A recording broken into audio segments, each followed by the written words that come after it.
I'm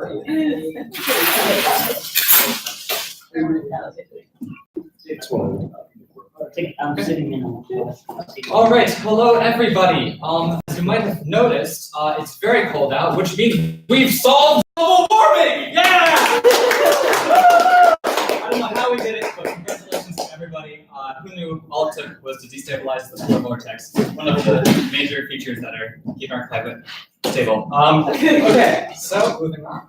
We've got a few things coming up here. Here is our schedule for the next 2 meetings. Right after 2 meetings from now is going to be the career fair, so we're sort of gearing into that. We have a career fair prep day at our next general meeting, same time, same place. And then 2 weeks from now, we will have a sustainable networking. Kira, more details about Which we'll be sending out more details, but you do need to register for the event just so we know who's coming. Submit your resume and we'll trade it with employers if they're interested in you. We'll try to coordinate that ahead of time so that this will be super efficient networking. It is meant to be pretty casual, but we do have 3 employers lined up already, so hoping to get a handful more. So. Great. Lainey. Okay. Okay, how to start? 1. That number is greater than that. And that was in 12 days, which is just pretty dang incredible. So what this means, I'm ready to announce who will be going to conference. We had 15 people apply. We wanted to send everybody. We had to make some tough calls. And we're sending everybody. All 15 people. And just, yeah, okay, that's really exciting. Just like put that in perspective, last year we sent 6 people. The year before that we sent 3. So 15 people, everyone who applied is going. That's just like really, really incredible. If you applied, you already have gotten an email and have already confirmed that. So just keep an eye out for another email next week. But yeah, that's like, this is exactly what we hope to have happen. We are going to continue this crowdfunding campaign and we're gonna raise the goal to $2,500 because of how successful the first 2 weeks were. And that $500 is gonna go towards reducing the partial funding month that you guys would have to pay for those going to conference. And that would be running for another 20 days. So that's the plan going forward. And a huge thank you if you know these people. They have donated, there are campaign heroes for donating over $100. And some of them are pretty significant. So that just goes to show that people care about what we're doing and want to support what we're doing. So a huge thank you to them as well. And that map just shows where people live that have donated. So we're getting around, which is pretty cool. I think that is all I have. That's all. We're going to Texas. The people, so I'll actually reveal who is going. Okay. If your name is, and you already know this, but just to share with everybody else. Myself, Olivia is going, Julia is going, Bree is going, Jimmy's going, Donna, Sarah, Kira, Sarah, Morgan, Carson, Ben, Chris, DJ, and Matt. 15 people. Okay.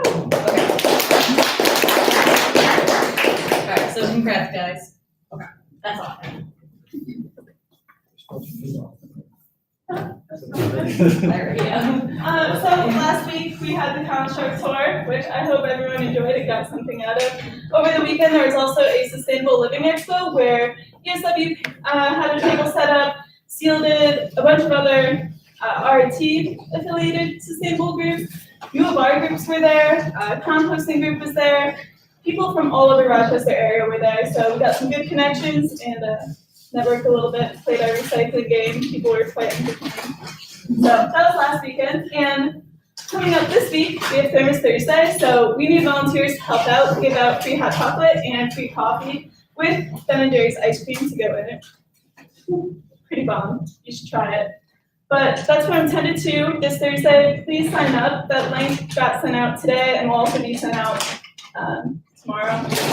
So we need help. And now we have a panel set up. So getting into mind of what you want to do with your life, you don't have to have that figured out, but we want to give some additional perspectives on what your options are. You don't have to go into some general co-op for manufacturing engineering or miscellaneous things. We want to provide some other insight. So we're gonna turn over to our panelists. I'll leave this up. This is the description that got sent out, but we do want this to be mostly audience-led. So I'll turn it over for Sebastian to start introducing himself and go down the panelists to just give a brief overview of who you are and what you're involved in. Okay, hello, my name is Sebastian Solark. I am a fifth-year electrical mechanical engineering technology major. I have co-opted with GE Aviation a number of times. So I've had experience with sort of the manufacturing end of jet engines and helicopter engines. But through ESW, through the Grand Challenge Scholars Program, I've sort of identified a passion for international development. And so I just committed to 2 years of Peace Corps service in Guinea as an education volunteer and international development as a secondary assignment. But yeah, I'm happy to talk about what led me to that decision and my past experiences. Hi, I'm Mark Brown.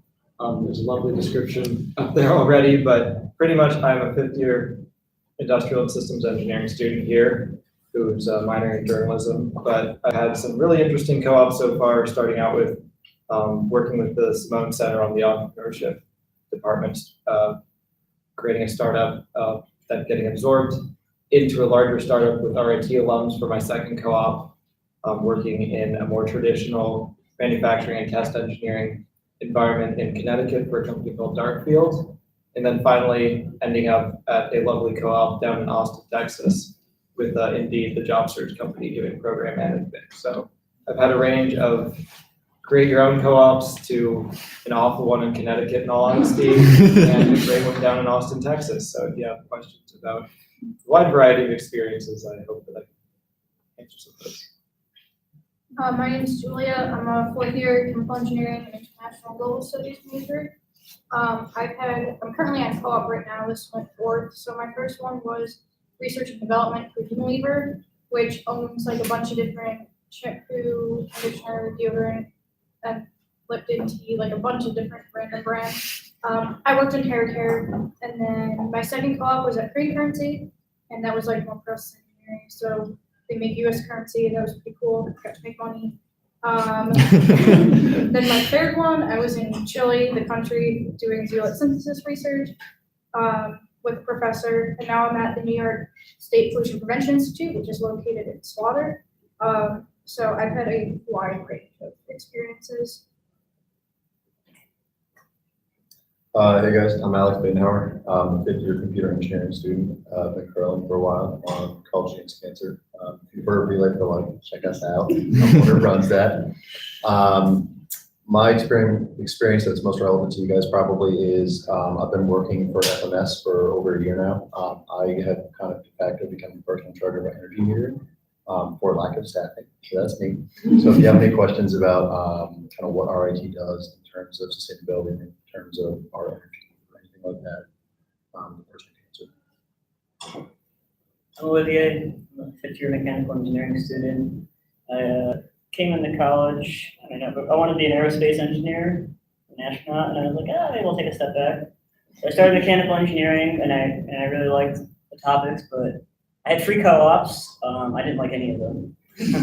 I worked for GE, so I moved from here to Ohio, and I came back, and I was like, okay, did research for the U of R, that was okay. I moved even further, went to Indiana for working for Eaton, doing vehicle stuff. I didn't enjoy that. So I was becoming a fifth year with a mechanical engineer doing a master's, and I didn't really realize mechanical engineering is not exactly what I wanted to do. But not in that sense, like a lot of those jobs pertain to that. And then last spring, a bug in my ear from my thesis advisor, who I do researching food drying, got me to take the class with Professor Sarah Brownell at the engineering department, and I ended up in Haiti. I loved it there for free because I moved on the same day I left Haiti. I moved to Indiana, So it was kind of a culture shift. And now I've got an offer of employment to work for RET in Haiti this summer, so I'll be moving there. And so we try to seek more opportunities to stay there. I'm Sophie Hosselman. I'm an alumni of RIT, part of this club while I was here at ESW. Right now, I'm working for Harris. It's a space contracting defense communications people in Rochester. I'm mostly working on the WFIRST NASA Space Telescope, but recently I've transitioned into radios for emergency service personnel, which is pretty cool. While I was at RIT, I had 3 co-ops, 2 completely worthless, boring co-ops that dealt with interconnect technology, which is connectors, which is the boringest thing you can ever make. And then I had a pretty cool co-op with Train HVAC, where I was working with centrifugal chillers for industry applications, which dealt a lot more with sustainability because it was finding the most high efficiency chillers for companies so they could both save money and also have a smaller environmental impact, which was very cool. And right now I volunteer for ESW HQ, which is the international group of people who kind of run ESW on a more national level. And for that, I'm a chapter relations director. So you guys have a chapter relations coordinator. Her name is Amelia, and she's awesome. So she's one of 9 chapter relations coordinators who I coordinate, and then also Sebastian.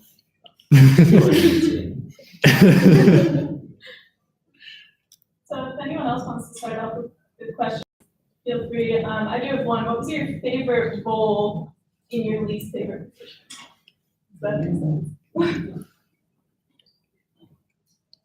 I think my favorite role in my least favorite position, I was in a helicopter engine assembly cell in Lynn, Massachusetts, just north of Boston.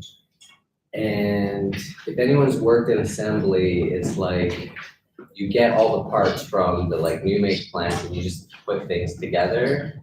And you're at the very end of the supply chain, and there's not a lot you can do, except, use your free time and learn a whole bunch of new skills and new this and new that. It was also my first time working with the union, which is an interesting experience. So my favorite aspect of that role, all in all, I don't really know what I got out of the role professionally. But the skills, it really I got to have a lot of fun, inserting myself into areas of the plant that I didn't really belong in. I personally learned a lot of how to interact with different businesses and professionals who really had no business talking to me or vice versa. But yeah. Don't think you have to go through one by one. If you just want to jump in at any time, that's sort of the format here. If anybody has a more exciting story. Yeah, I specifically said that so that Mark couldn't talk. I don't care about what you have to say. I'm sorry. But if we are going down the line, I guess my favorite thing in my least favorite position was when I worked in Connecticut. It was very dry and boring, but they sent us out to Detroit to work in GM's secret fuel cell facility, and we had to pass through a lot of clearance to get in, and then we just looked at this roll of stuff that was moving and installed a camera sensor on it, and then we didn't really know what the rest of it did, but we had this lovely camera sensor, and my favorite part of all of it is that I put my name in a sticky note deep inside the assembly.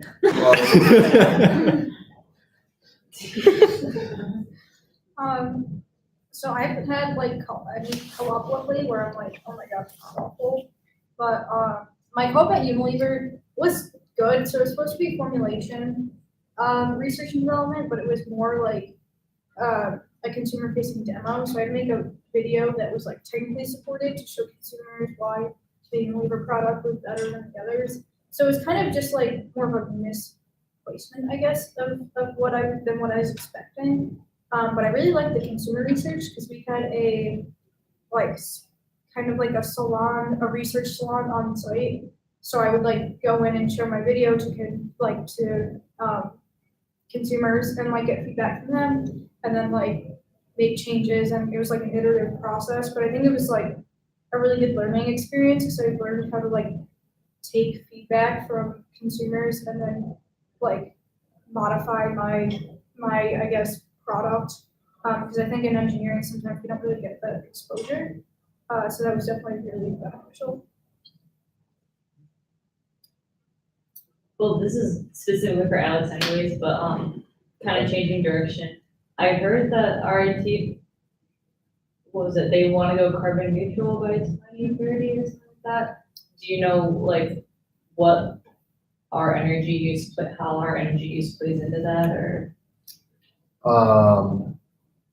So from, I think the best way to put this. So I believe so do you guys know who Enid Cardinal is? Yes. Okay. So I believe that was an effort that she has started, that RIT's kind of embraced, that we're making a push forward. In terms of how we're going to accomplish that, I don't know the exact details. I don't know if you guys know, we just added a second solar array, so we now have 2 large solar fields out. If you go around the loop halfway, you go down a gravel road, and there's 2, one on each side. Those are each 2 megawatt fields. Our 2 main sources of energy usage are natural gas and electricity. Electricity we're cutting down on more and more. We have stuff like the fuel cell building 81. We have a lot of solar arrays. Stuff like natural gas, that's harder to cut down on, obviously, because we have to heat our campus somehow. I'm not sure what our plans are to go entirely carbon neutral, because obviously you can't completely eliminate that. That's just a practical, that right, you need to heat your campus somehow. I would assume the plan would be, and I'm just saying how I think it would be done, because there's really no practical way to stop using natural gas. I'm assuming the way you go carbon neutral is by either purchasing some kind of credits or adding something else that would offset it somewhere else. There are no plans I know of right now to do that, but since we do have 10 years before 2030, I would assume there's got to be something in the works. I know right now there's a student group working out of the sustainability building under Enid that's doing a project that's basically energy consumption by building to figure out where the hogs are and what they can do to bring that down. And so I suspect that's going to play into it, is to try to figure out where less efficient buildings are and bring that down so that the existing stuff we do have helps offset it more. Sorry, that isn't really a complete answer, because that's not something that we, as far as I know, have a solution for, because I work more on the energy and utility side. And so I don't have too much communication with people working on sustainability. So I don't know exactly what the plans are for that. And I would say universally my least favorite part of any job ever is documentation. I know that's like an engineering sin or something, but I can't. I don't have the patience. I'm always doing something, always going kind of guy. So my advice would be, if you can find your way onto a team where you have someone on your team who likes documentation, that's your best bet. Just say. For me, it's also kind of like Sebastian. When I worked for GE, I was told I was going to do something over the phone, and I was like, okay, it sounds interesting. And the second day I was working there, that task became obsolete. So I had another 8 months where my boss told me, he said, just do whatever. So I got to know the union guys really well, and like I got to do all this stuff. Like I wasn't like tied down to anything. Just learn how to interact with people coming from different backgrounds, and just things like learning how to run a forklift, or things I shouldn't be doing, but I didn't care enough, so I just like to do it. So just taking advantage of that and really just trying to build personal skills. Does anyone have a question? I have a question. My story was really boring. Okay. For the positions that you guys have held that aren't like traditional co-op format, how did you get those positions, or how did you even hear about them? I heard about the SWH crew, the HQ from Sophie. That's not paid. That doesn't count. Oh, right. Does sponsorship count as payment to events and? Wait, hold Julia, on. it Your sounded like you had non-traditional something. job is the Peace Corps job. Oh, Yeah. like sponsorship. Like, they keep you alive with money. I mean, either way, it's pretty non-traditional, and I don't think anyone out here has that in their main spectrum when they think of engineering jobs. I guess when you work for ESWHQ, you can't help but look at Engineers Without Borders a lot. Whether it's like, how can we do it better than they do it? Or like, how can we really provide our members with something that EWB doesn't provide their members? And I think just that format introduced sort of the idea of doing Peace Corps. And then there's recruiters on campus. There's more sort of like this career event outside with Apple. Like, I didn't know that was happening. There's a lot of like random hiring opportunity events that happen on campus. A lot of the departments have their own career fairs that you can sort of like move job up. And that's how you can hear about opportunities that are not directly in your field. Yeah. No. Wait, but for that job, wasn't it a specific fair that you went to when you first connected with them? It was a study/work abroad. Okay. Yeah. And I had already studied abroad twice, so I was there for work. So I actually, my co-op this past summer in Chile, I had studied abroad there the summer after my freshman year, and my double major is in international global studies, so I knew I wanted to work abroad. But the thing is here, like, it's mostly unpaid, and you usually have to pay like a program fee for them to place you. And like, I didn't want to do either of those because that's like doesn't make sense financially. So I literally went on Google and just like Googled research labs in other countries and like emailed the heads of the labs, and that's how I got it. So like one of the professors responded. Cool. And then like that ended up working out. So like you never know. Just out of curiosity, how many labs did you hear back from? 2. Okay. So Out of how many? I only reached out to like 10 or 15. Okay. Because it was kind of just like, I was like, oh, why not? Like, I wasn't expecting an answer from any of them. But it ended up like working out really well because like, I saved money from not having to go through a program, and I could specifically pick the labs that I was looking at that were of interest. And that lab in particular as well. So like, zeolites are basically like microporous materials. It's kind of like activated carbon in a sense, but it's not carbon based. It's like ceramic kind of, but they can be used in like wastewater treatment plants. They are used for like lead poisoning in like humans. Preventing it. No, like like if you have lead poisoning, it's like a treatment. Okay. Because it's a good cation exchanger. But it's also used in like remediation of soil. So like it has a ton of sustainability, like I guess applications, which is another reason why I specifically was interested in that lab. Did anyone else seek out sustainability or ways they can apply sustainability into their experiences? When I worked for Train, I was brought on into a position doing product support.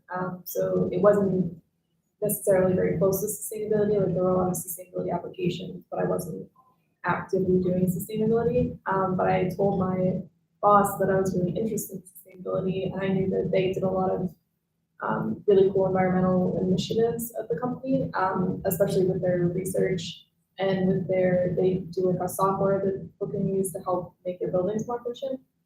So he was able to connect me with them. So even though I was working for him, I was also kind of working on the side with this other group.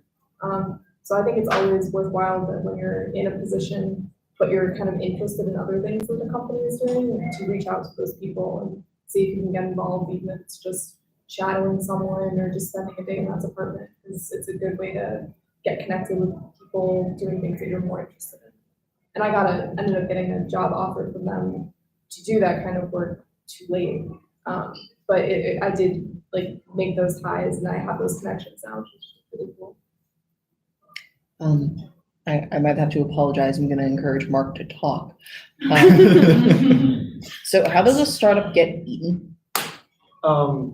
It was more of, for, long story short, the network of entrepreneurs is pretty tight in the Rochester area.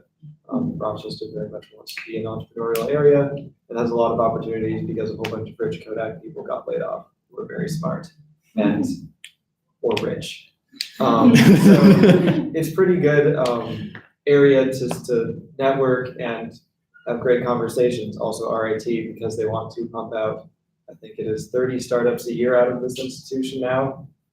I'm still following Dessler's 5-year plan for that. They have a lot of resources for that. So pretty much the talent in my startup was desired at another startup, not necessarily the ideas or the IP, but that's how I got offered something. So we did some programming that was pretty nifty and was able to dimension faces and fit glasses to that. Some of that application was seen for manufacturing through the connections, and some of the talent was seen for programming, just any sort of AI application. So the talent there was absorbed for those reasons, and because they had a nice co-op spot to fill and they wanted to motivate RIT students. So though the idea of the original startup, the one that I helped found, fizzled out, it was great to still keep working with some close friends and in the same community, but also we have since moved on to start up another startup that I'm lucky to help co-found again. Have any of you had any trouble getting a co-op to count? Because I know that I've had to, on someone else's behalf, ask for a co-op to count for them. So I have. I had a co-op lined up to do software development in Austin, Texas. That fell through about 2-ish months before the end of the semester, right? Because it was supposed to start in January and it was like, I don't know, October or something like that. And they were like, hey, I'm sorry, like we don't have the funding. This is not something that we can do. And I'm like, all right, well, we're back to square one here. And it was, if I remember correctly, it was already after the career fair. I was feeling behind the curve. I was trying to figure something out. I've been working for FMS doing some other stuff. And so I just kind of asked like, hey, is there any chance, you guys hire co-ops or anything? They were like, yeah, sure, we're looking for this, this, and this. The role I have is not strictly computer engineering based, obviously. I do a lot of energy metering, which is more of a controls application, which is kind of EE, and also kind of more of a mechanical application because I work on air handlers and chillers and water loops and stuff like that. And so I did have a bit of a battle with my department, but we worked it out. And so I was lucky enough to be able to do this. In terms of getting it to count, it was basically just, kind of highlighting the things about it and maybe stretching a little bit the things that would count. And then maybe, not so much mentioning, other parts of your job that wouldn't count as much. Obviously, every job has stuff that's not related to your major. It doesn't matter what you're doing. There's going to be things that are not related at all. But for the most part, it's just pushing the things that you can. And working with your employer to craft, a description that looks right. Obviously, everything in the job zone is already good, right? Because it already has your major listed, your font or handshake or whatever it is now. But if you're finding your own position and you need to bring a description with you to your department and they have to approve it for you, then, talk to the person who wrote that description for you from the company and say, hey, I need this to count. I need, these things are more my department requires. Is there a way we can make this work? So a little bit playing the system, yeah, but, if it's something you think you want to do and you think you're good at, then why not try it out? I haven't had trouble getting my co-ops to count with my department. There were instances where maybe it shouldn't have counted because my co-op really wasn't what I was studying. But then you find that out only like 3, 4, 5 weeks in when things really aren't changing, new projects aren't really making themselves available. I found like talking with your supervisor, your managers, other people who you're like directly working with, like people want you to be productive and be happy with what you're doing, and so people will work with you to like construct that role that you want to have. And so if you feel like you're a mechanical engineer and you need to be doing more mechanical engineering stuff, whether before or after to make it seem more appropriate, I feel like those you have a lot of agency, more than you might think, in establishing your role. And that's true for full-time jobs too. That's why I recently transitioned my role, because I was doing quality engineering that was way more administrative. And I just graduated with this very technical mechanical engineering technology degree. And I felt like I wasn't utilizing my skills. And I told my boss that I felt like I wanted to be doing work that was more aligned with these different things. And they were able to help me transition into a new spot that I like a lot better. So it's always better if you're not enjoying something to be vocal about it, because it might sound like you're complaining, or you might feel like you don't have the authority to kind of tell your boss that you don't like what you're doing, but it does help them in a way too, because then you're doing your best work and they're managing people who really want to be doing what they're doing. I think Olivia kind of started out with this, but how did goals change from your first co-op to where you are now? Your perspective, what you thought you wanted to do. Goals, perspective. So I mean, from at least, I guess maybe non-mechanical engineer to say this is for my first year, I was like, I don't want to do CAD. I came into mechanical engineering thinking, I'm never going to look at a computer again, because I like working with my hands and being outside. I was quickly shoved inside. But it's just kind of, my first co-op gave me a lot of freedom to, even though I had no responsibilities, I kind of sought out those responsibilities and tried to make myself get involved and kind of figure out different ways I can pursue my interest at least. I definitely kept thinking through like, oh, I don't really want to like do this stuff that doesn't really feel like impactful. Like I love working with people. I love like seeing someone's influence and not being like on the other side of the wall like, and see what's happening. So I tried to get more involved. So my second co-op, I got shoved into a room by myself, no internet access. So that was super fun. Are you sure that was a co-op? I was literally, when we talked about having difficulty finding a co-op, I was really struggling for my second co-op. No one, I think I do fairly well in interviews, but people don't really get past resume. I don't know. But I just got this random call, and they're like, "Hey, do you want to work for the U of R?" I'm like, "Okay." And I ended up in a room for 8 weeks watching YouTube. It was the whole story. But since I keep going through this process of just like do these tasks, but I don't really like enjoy these things. I feel like I could be more useful helping people and trying to think critically instead of like doing stuff like more technical, like design and things like that. And so after going down to Haiti, I made a bunch of connections with people there, and then kept pursuing them throughout the summer. Kept in contact with research. I'm intending to continue down there and keeping the sponsorship and things like that. So trying to transition my role from more to like doing other people's things, but more pursuing my interests and trying to use them to make that changes to other people around me. I guess. I can't really answer your question, but that's my answer. Did any other people on the panel have their goals or mindset change? For me, coming in, I was really unsure like what I wanted to do at all, really. And the first co-op was pretty much DIY, and that didn't help in any way. Getting absorbed into a lovely entrepreneurial community very much kept it so, but I was interested in doing like quality engineering because I know so many people who are industrial engineers go into either that or manufacturing. And I was just kind of curious to see what that was. So I got this job in Connecticut, and I didn't think it was what I wanted. I didn't think it was going to be that bad. It was not great people to work with, but besides that, I just didn't really enjoy the work, which was very much like CAD and plugging in Excel sheets for a very long time, which some people enjoy that. But it was lovely to see the engineering management side that I was lucky to have a co-op with down in Austin, Texas, working for Indeed, where they were a millennial tech company pretty much, which very like Google-esque if you think about working for Google, where they have all this fun stuff for you and they feed you and they have a gym, and it's weird and kind of uncomfortable because it feels undeserved. But also it was this other field that I didn't know that I was necessarily qualified for. But I was lucky enough to start teaching myself programming so I could communicate with them and make it seem like I knew what I was doing.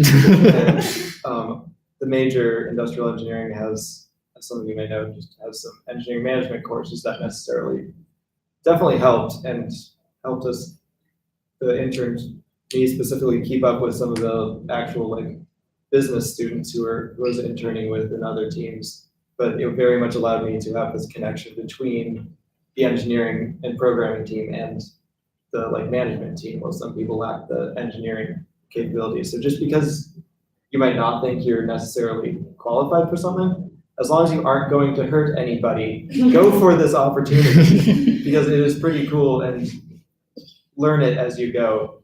Don't stop because like you don't feel comfortable. So I went from kind of fearing my own major to really enjoying some of the aspects that it brought in. So that's how my ambitions changed for a job. I entered college really wanting to be an environmental engineer.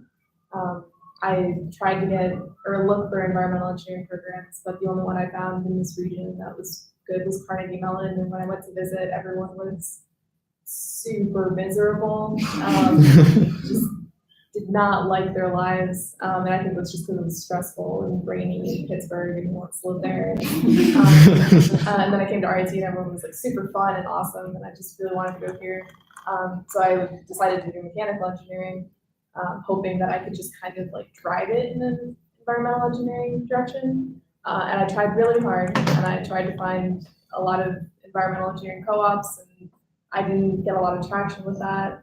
But then, even though I just kind of ended up going down this path of doing a lot of traditional engineering, and now I'm a quality engineer, I was able to start volunteering a lot, and now I work for HQ part-time.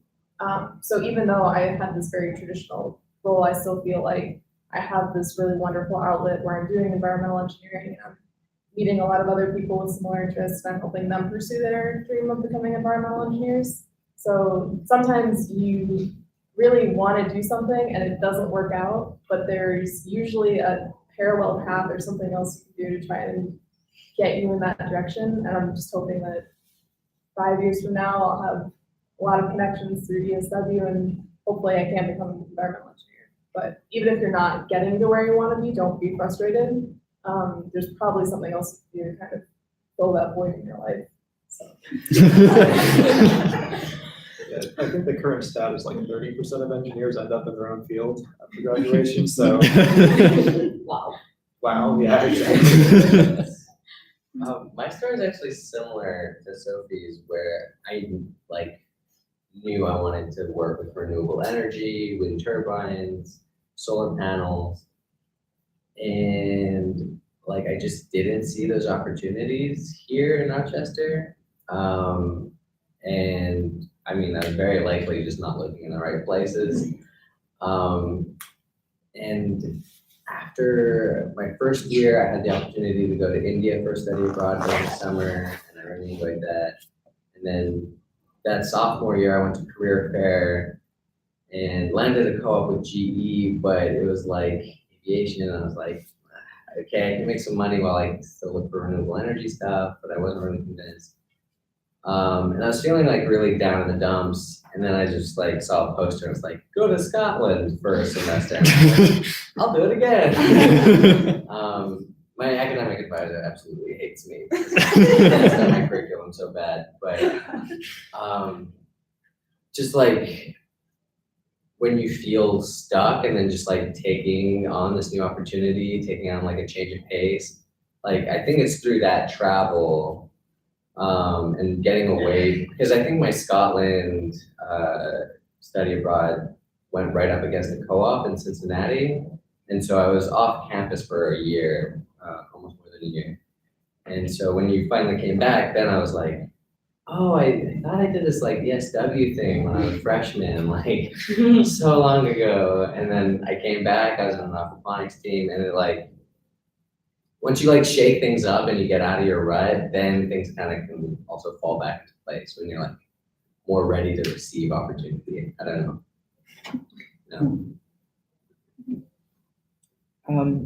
I couldn't think of a way to ask this without making it sound like an interview question. Sorry. Tell me about a time when you were panicking on the job and how you resolved the situation. So I was working in a homeless community and I wanted to dig a real big hole.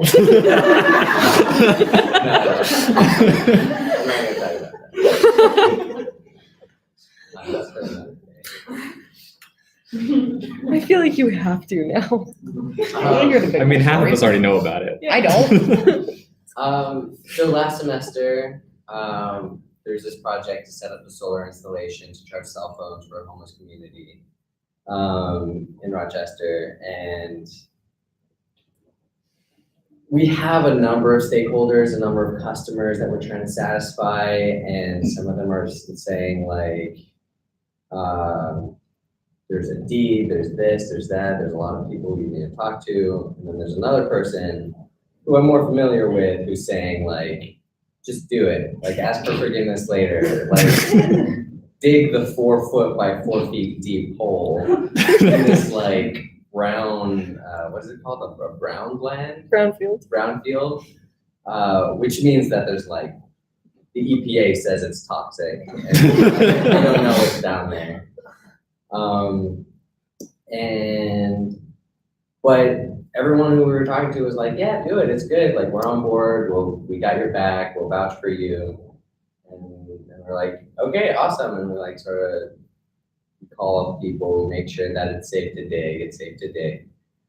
And then like the day comes and it's like, so much to dig, like 4 feet, and then there's rocks, like thank God we had Ben, like monster got all these rocks out of there. I mean, a lot of Digging people for were 9 out there. hours. But it was like a 14-hour day, just digging a hole. And just in the back of my mind, it's like, is the councilwoman gonna be like okay with this? Like, we're gonna be able to get the concrete in time? Like, is this gonna line up? Is this gonna line up? And it's getting darker and it's getting colder and it's raining. Anyway, that was stressful. But, we got through it. It's just like one thing at a time. I was like, okay, what's the worst case scenario? Worst case scenario gets filled in, we dig a new hole, but we're gonna use a backhoe next time. Yeah. Anyways, it's like just being rational, and really weighing the pros and cons of different decisions. But the lesson to be learned is like, make sure you've spoken and been very clear with all your stakeholders, especially Congress people who have significant stakes in your project. So things like that. That's my most recent experience. So I guess kind of on a different note, so at Crane Currency, I worked as a process engineer. I was working on correlating like fiber strength to final product. And they let me run a trial on the paper machine, which I don't know why, because like I'm a co-op and it's US currency. But like, so they let me run a trial. And we have obviously certain specs we have to meet to make sure that the paper has the right strength, properties, things like that. And so we're running and like we have a test that measures like, it's like tear strength, and our tears start dropping. I'm like, if I cause them to like have to throw away the paper they made because of my trial, like that's a lot of money. But I was, so I was like kind of freaking out a little bit, because yeah, I don't want to cost the company that much money.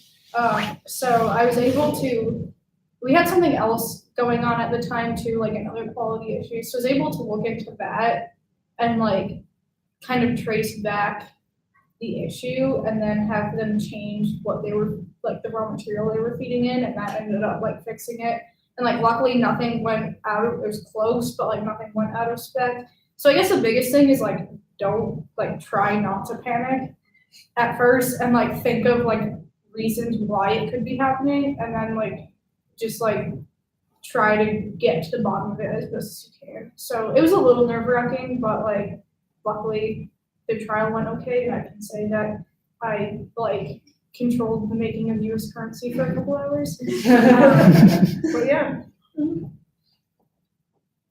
I've never had like terrible outcomes from panicking on the job, but there were a few instances where like just getting into the swing of things, getting admin access to a large portion of the company's like internal assets was terrifying, because knowing that you could easily just like delete something that thousands of people use is always lovely. And making sure that like you actually know what you're doing is terrifying, because you never feel like you know what you're doing unless you're like super confident, and unlike me. But also on the same vein of that, it was a very positive thing. I just felt uncomfortable at the time because they were asking for somebody on my team to jump in to go to Seattle for a conference just to help out behind the scenes with it. And I jokingly, as the only intern in the room when nobody else spoke up, was like, I'd love to go to Seattle. And then they decided they were going to send me. I didn't know what I was doing at all. And that was a lot of panic, like trying to figure out all the company's like internal airfare policies and all these things as an intern, and then explaining it to other people while I'm there. But most of all, the panic just came when I was there, and just had to like blend in pretty much with like the rest and kind of just pretend like I knew what I was doing. But it worked out really well. Like it wasn't a negative thing in any sense of that, but it was really just not giving up on an opportunity and making the most of it. I did get sick when I was there and felt really miserable, and that I was wasting a lot of money. And that's probably most of the panic right there. that they sent this one guy who of course got sick like the 2 days he was there, but hey. Okay, we have time for about one more question. Anybody?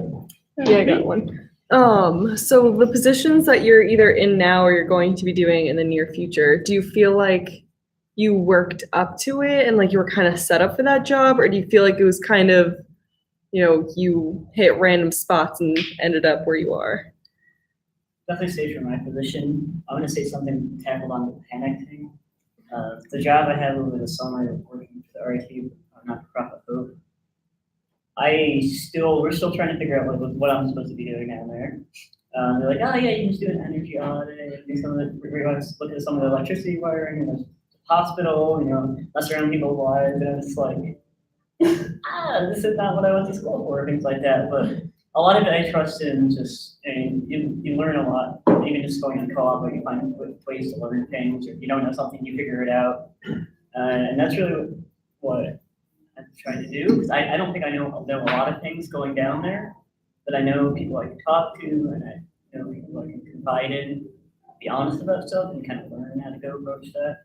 And I just think that's really big things that just learn on the job and be open and honest about it, and not have any pride to feel like you should know something. I know I bounced around a ton. None of my co-ops had really any similarity, and none of them have very much similarity to what I'm doing now. But I feel like that's pretty normal. Like I feel like it's hard to kind of get co-ops that build into each other. And even though you're doing very different things, like my first co-op, I was doing CAD and remodeling, and then my third co-op, I was in charge of chiller sales for all of Latin America. Like there's no correlation, but you're still like learning very valuable process skills in every position that are building on each other. So like every time I was doing something, like a very different job, I was learning project management skills, and I was learning engineering method skills, and I think those are really where you're kind of building your career and your portfolio rather than the physical things you're making or studying. So I think it's just really important to come away from every co-op or job with a good new understanding of some sort of anything. And on that, I think we're going to end the panel. Thank you guys so much for coming today. All right, that's all the meeting we got today. As per usual. Okay, thank you all for coming. Stay warm out there.